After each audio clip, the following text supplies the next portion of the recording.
We're still in chapter 34. I'm going to pick up where Cody left off a little bit last time. And so we're Exodus chapter 34. So just as a recap, God gives the Ten Commandments to the people. The people hear the Ten Commandments.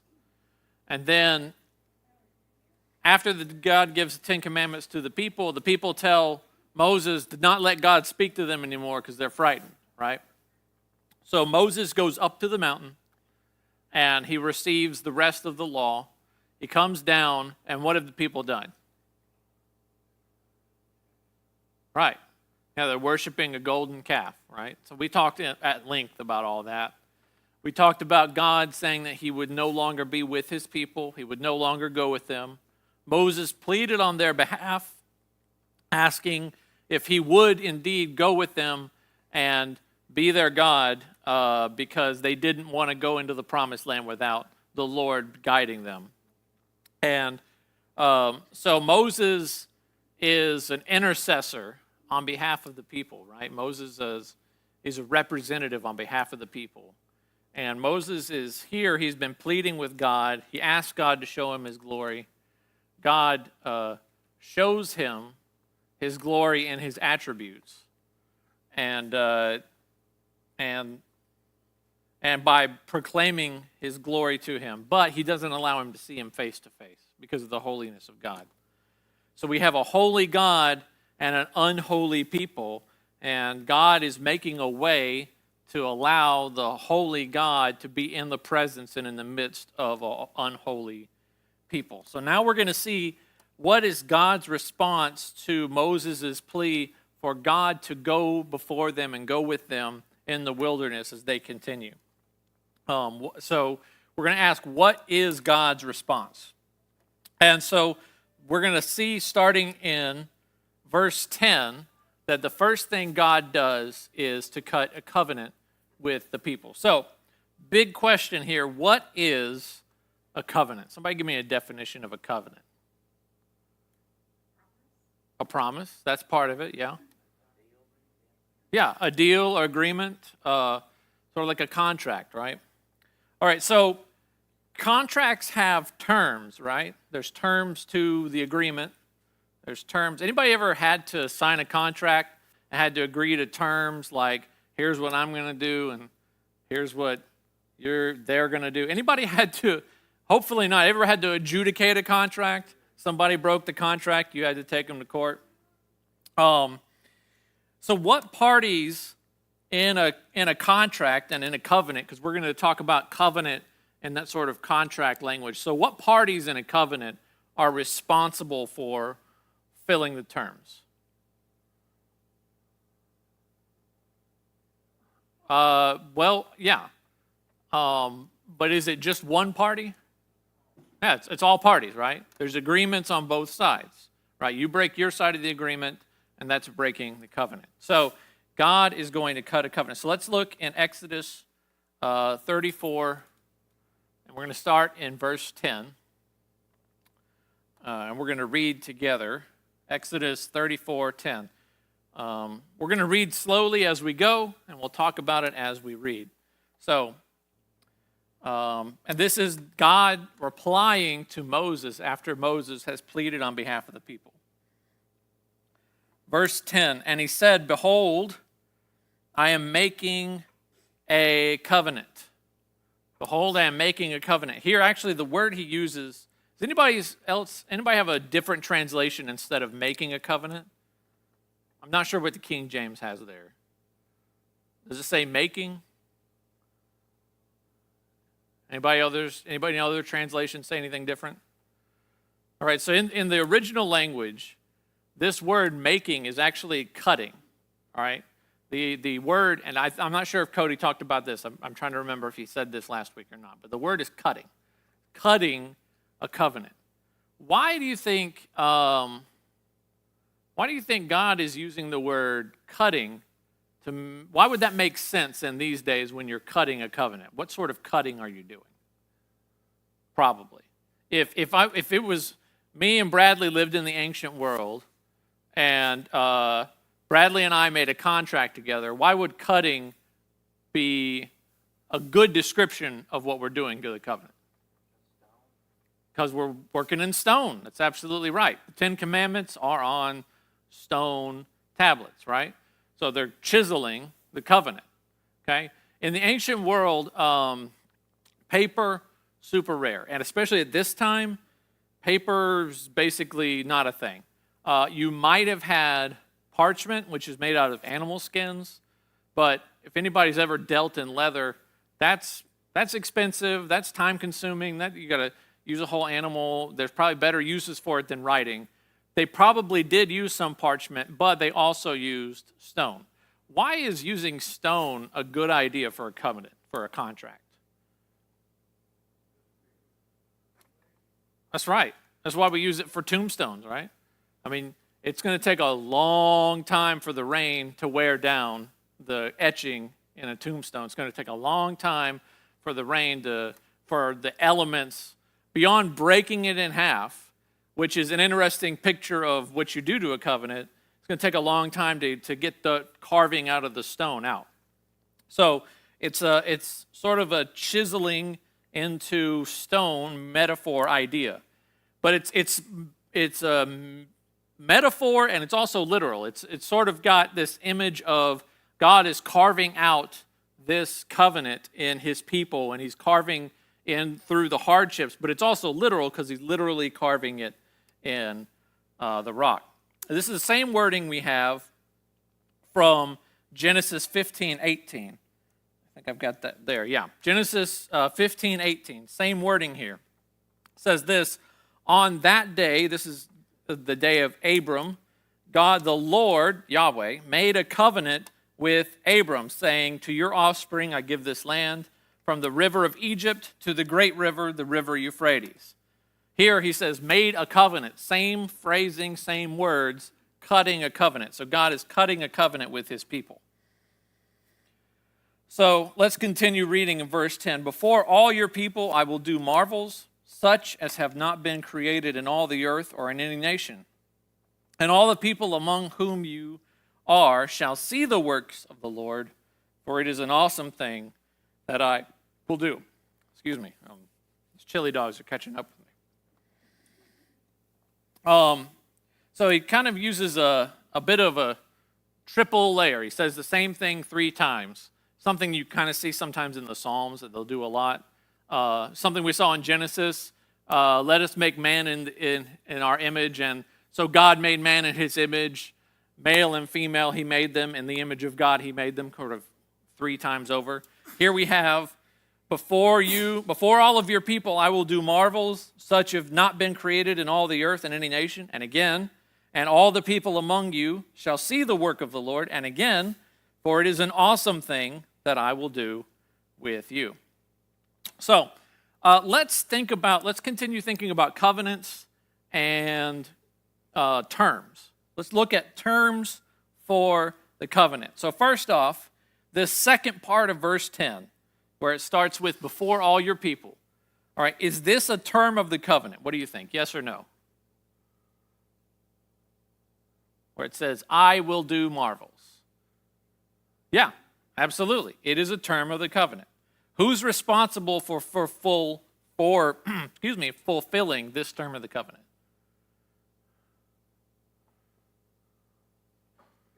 That's right. Absolutely. This is God's terms. He's going to do wonders and marvels such as have not been created in all the earth or in any nation. And now, again, that's a lot, right? We talked about the marvels last week, we numbered what God had done for them, the 10 plagues in Egypt, the parting of the Red Sea, manna in the wilderness. I mean, God has done amazing marvels, and he says he's going to do even greater things. So this is God's promise of the covenant. This is his terms, this is what he will fulfill. So God will continue to do great works in the midst of the people. And ultimately, how will God, this is Sunday school answer, how will God fulfill this promise, this term of his in the covenant? Jesus, right. Ultimately, he will fulfill this term of the covenant through Jesus. Let's talk about that for a second, okay? So we've got a holy God. We've got an unholy people. They've trespassed against God, and they've said, all right, we repent, we're sorry, we're offering sacrifices. Is that enough, right, to really cover the debt of their sin? Is that really enough? No, it's not, right? So if God says, all right, fine, it's forgiven, then he doesn't actually care about sin, but he can't leave them to destruction because he cares about his people. So the solution ultimately is Jesus. It's kind of like, anybody ever gone on a business trip and your expenses are paid, right? After the fact, but you got to turn in receipts. Anybody? I have, yeah. So what do you usually use on your trip? Credit card, right. So I actually have a business trip. I'm going in June. And so I'll use a credit card, turn in my receipts. The receipts are going to get paid afterwards. Right now, I have a promise with Blue Mountain that they're going to pay my receipts. And I trust them, right? Unless catastrophe happens, they're going to pay my receipts, right? But we can trust the Lord, so it's a sure thing that he will pay for the debt of the people. But he's going to pay it eventually in Jesus. He's putting it on a line of credit, right? That the debt of the people is going to be paid, right? This is going to be made right eventually through Jesus, though. So, but it's not well, we'll put it on credit. Hopefully I can pay that off, right? That's not the kind of credit this is. It's a sure thing. This will get paid off in Jesus. And now a holy God has a way to make a way and be with his people, even if Jesus hasn't come yet, because it's a sure thing in the eyes of God, right? It's not, well, maybe I'll find time to send Jesus. No, it's a sure thing in his eyes. That's a small excursion into how we see Jesus in this passage. All right, verse 11. Verse 11, observe what I command you this day. Or observe what I command you this day. Is this a term of the covenant? Yes. Whose terms is this? Who fulfills these terms of the covenant? Yeah.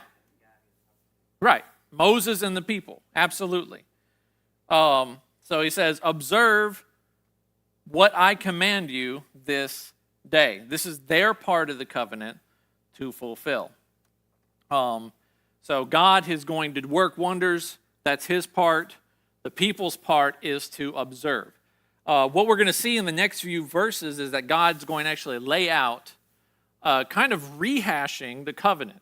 We talked about the Ten Commandments. We're going to hear some things that are building on that theme of the Ten Commandments as God is going to redeliver the Ten Commandments to his people. Something that just came to mind. If we're back in John this Sunday, which I think we are, the passage that we're going to look at is Jesus talking to Peter.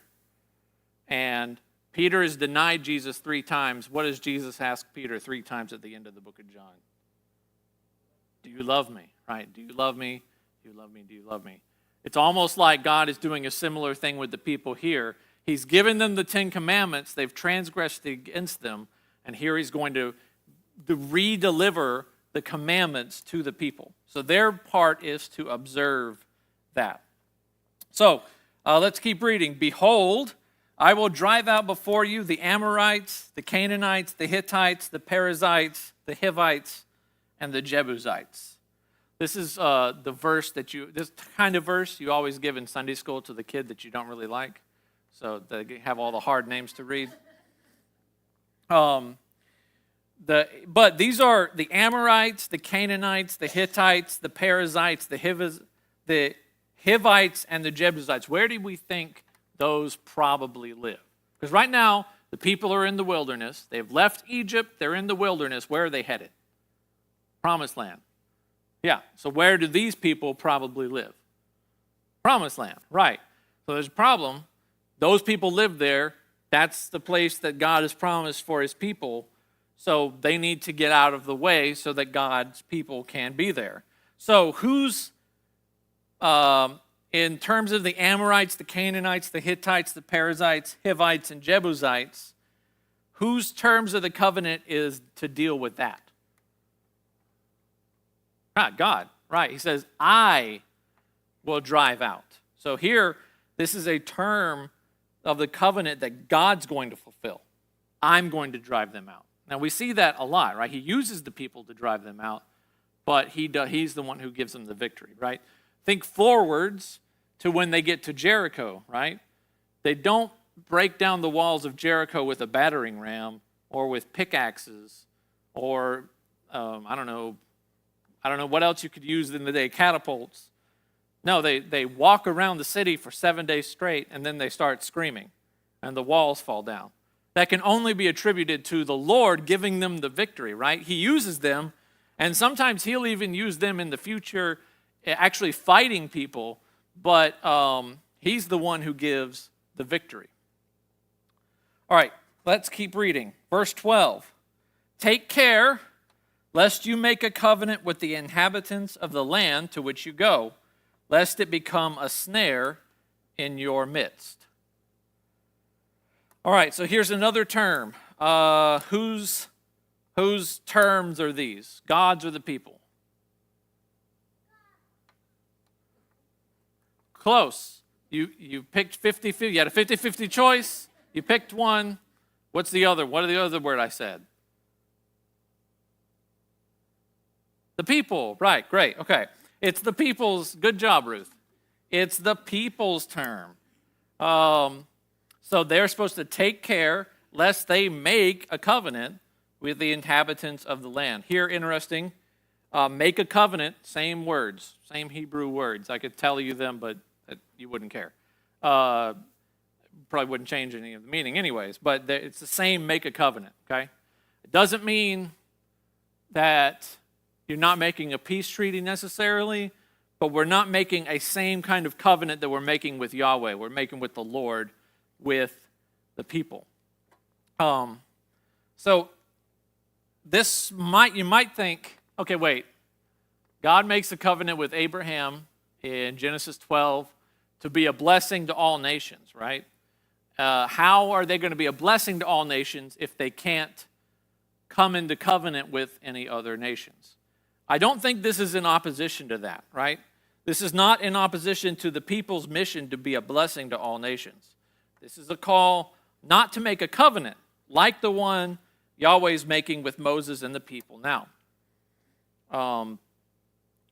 So this is not the same as having peace with them necessarily, but this is not the Exodus formula for worshiping Yahweh, okay? God is not turning away people from outside the people of Israel to worship him. In fact, there are people with them who aren't Hebrews that are worshiping God, right? Where do some of them come from? Anybody remember? Egypt, right, yes. Egypt is one, right? Some of the people came out of Egypt with the people. They're not Israelites, they're not Hebrews, but they are following Yahweh, right? Who's another one that gives Moses really good advice, meeting them in the wilderness after they leave? Jethro, right. So Jethro is not necessarily a Hebrew, right? He's not of the people of God, but he's brought in. But here's the thing. The Exodus formula for worshiping Yahweh, the Old Testament formula for how do you become a worshiper of Yahweh is you stop worshiping the other gods. You stop being in the culture of the other people and you join God's people, right? You join in to the camp of the people of God. There's a really good example of this if we fast forward in time just a little bit, right? Look at Ruth with me. Ruth, not that Ruth. Ruth chapter 1, verses 16 through 18, okay? In the book of Ruth, a woman, Naomi, is from Bethlehem. She leaves Bethlehem to go to the land of Moab with her husband. She has 2 sons. The 2 sons get married. Then her husband and 2 sons die, all right? And that all happens in the first several verses of Ruth. And so Naomi has decided she's going to go back to Bethlehem because the famine that led her there in the first place is over. And she's leaving with her two daughter-in-laws, widowed daughter-in-laws. One of them decides to stay, and Ruth decides that she is going to go with Naomi. But what does she say? Verse 16, she says this, Ruth said, "Do not urge me to leave you or to return from following you. For where you go, I will go, and where you lodge, I will lodge, and your people shall be my people, and your God, my God." So this is the Exodus formula for what does it look like for someone from another nation to be brought in to worship God. It's not that we completely ostracize them, but it's that they stop in the worship of the other gods, the pagan gods, and you come be a part of the community of God and worship only Yahweh. So let's go back to where we're reading now. All right, verse 13. "You shall tear down their altars," the altars of the list of people, right? The Amorites, Canaanites, Hittites, Perizzites, Hivites, and Jebusites. "You shall tear down their altars and break their pillars and cut down their Asherim." Yeah. Altars and pillars, tear down their Asherim. Whose terms is this for? The people or God? The people, right. The people are supposed to do this, right? God will give them victory over the people, and then the people's response is to tear down their altars and break their pillars and cut down their Asherim. So altars and pillars, I think those are pretty easy for us to understand what those are, right? When people are worshiping other pagan gods, they're building altars, they're building pillars, statues to the pagan gods. Asherim, you might not be familiar with. Asherim are also known as Asherah poles. They're a wooden pole which is built in the worship of the pagan goddess Asherah. Asherah was in several different pagan myths known to be the spouse of whatever male deity god that they had in their culture. Right? This is pagan, right? This is not real worship. These are not real gods. This is what the pagans worshiped. So they would erect these Asherah poles in worship of Asherah. Asherah poles probably brought in fertility rituals as a part of their worship. And so that was probably linked in there that you would have fertility ritual in worship of Asherah. So God's saying, tear down their altars, break their pillars, cut down their Asherim. It's interesting, there's actually, the people don't completely do this well, right? Where they're going to get to the land of Canaan, they don't follow this term of the covenant very well. In fact, there's an ancient inscription from later on in the people's history that talks about Asherah poles and Yahweh worship at the same time. So we actually know that people don't do this very well. Verse 14, "For you shall worship no other God, for the Lord, whose name is jealous, is a jealous God." So you shall worship no other God, for the Lord, whose name is jealous, is a jealous God. Here again, terms for the people, right? Don't worship another God. Where have we heard this before?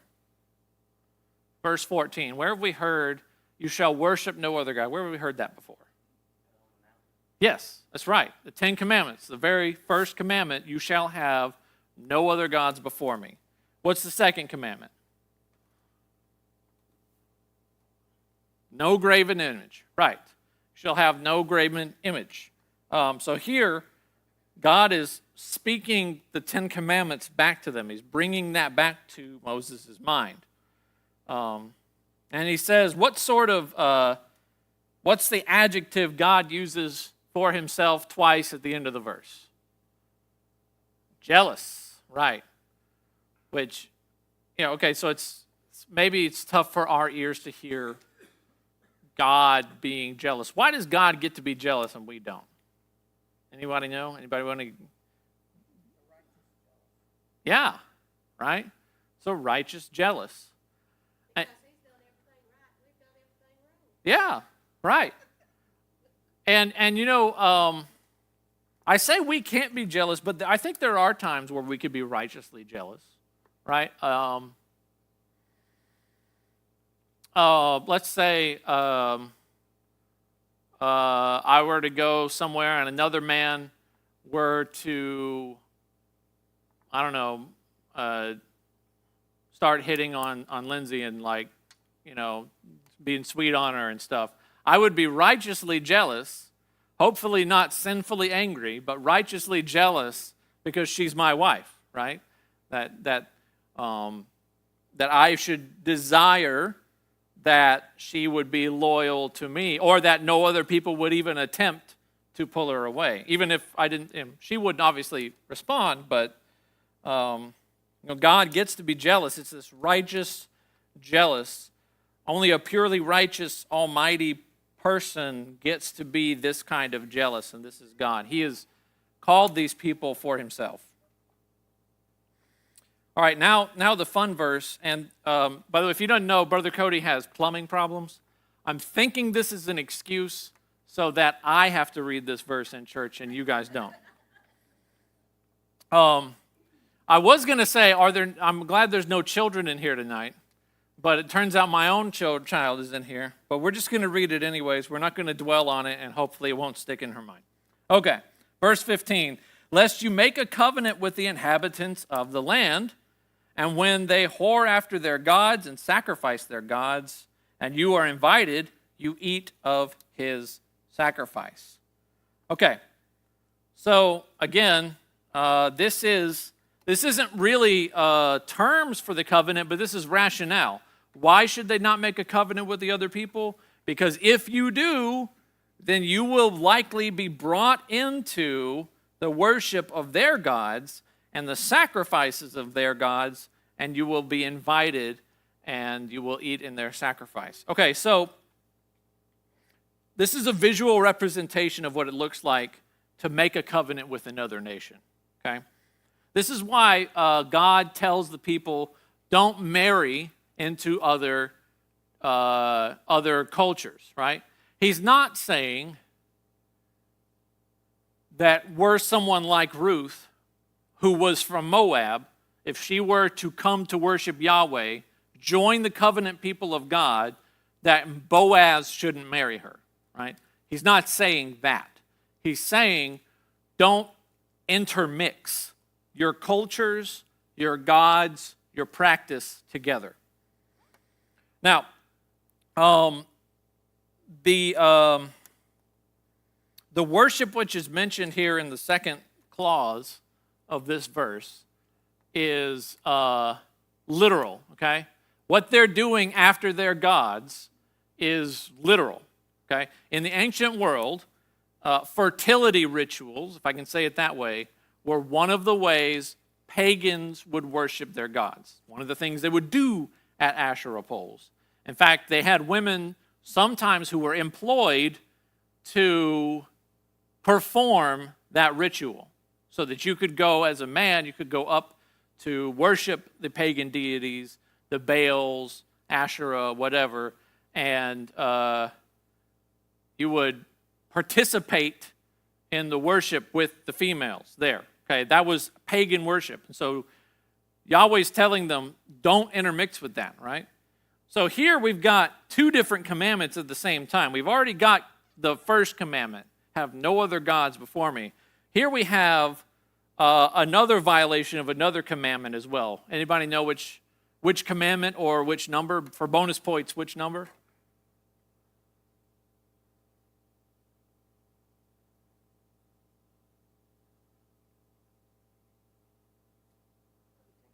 Yeah. Which other commandment would they be breaking if they performed this type of worship for pagan gods?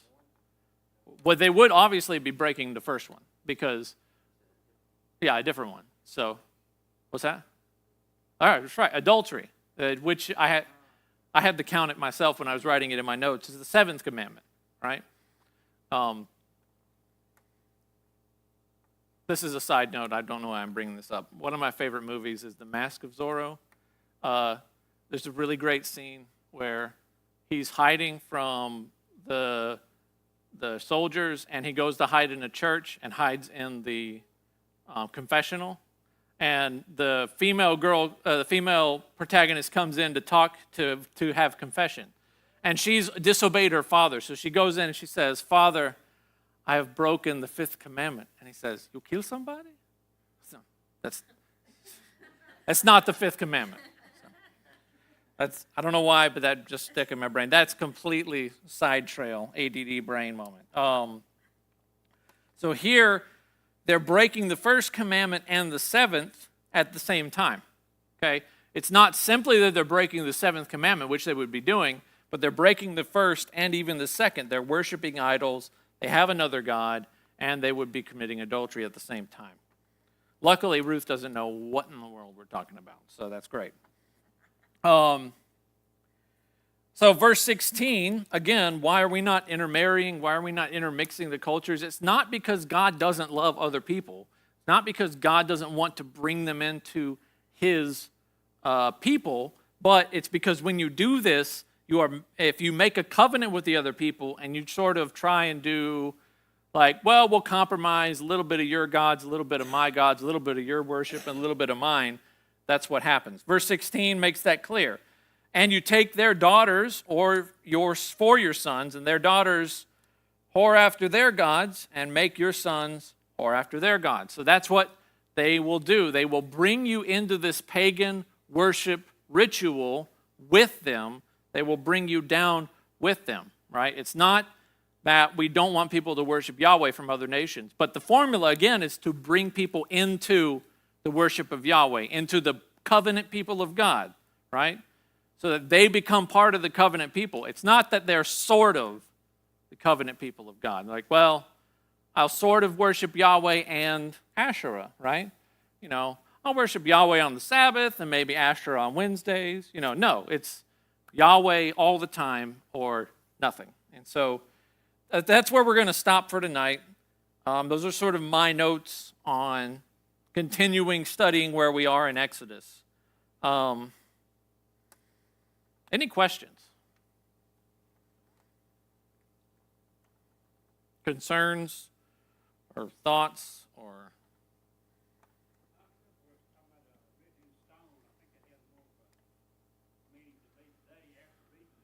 Right. Right. Yeah.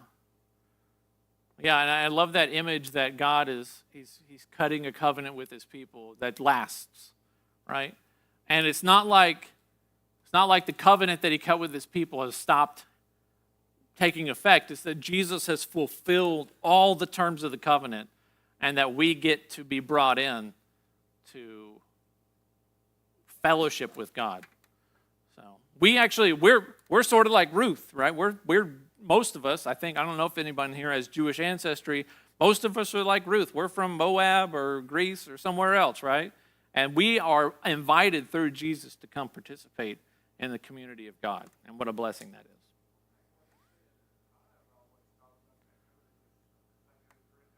Yeah, it really was. Yeah, it really was.